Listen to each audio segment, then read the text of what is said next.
Hello. You might be wondering, why am I holding this thing and what the heck is this thing? Well, today we're gonna do some content creation. I'm gonna take you along with me. It's gonna be a good time. This is it's called a gooseneck.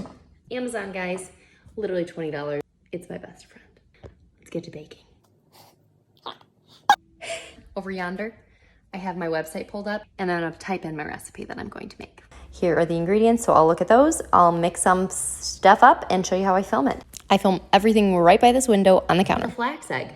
This is something that I do not film because, whoa, it's not that great. It's not that cool. I usually film only the scenes that are good in noise or pleasing to the eye. I like to make sure everything is out of sight besides my bowl.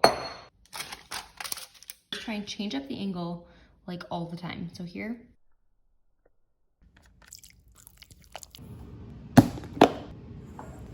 One of my favorite things ever to add to a video, chocolate chips. Oh, I got this. Totally lost that chocolate chip. Then I'll go ahead and clean all my dishes, and at this point, both babies will be awake, and I will shoot the final videos, which is the most important part. Let me know if this was helpful for you, and I'll be sure to make more for you.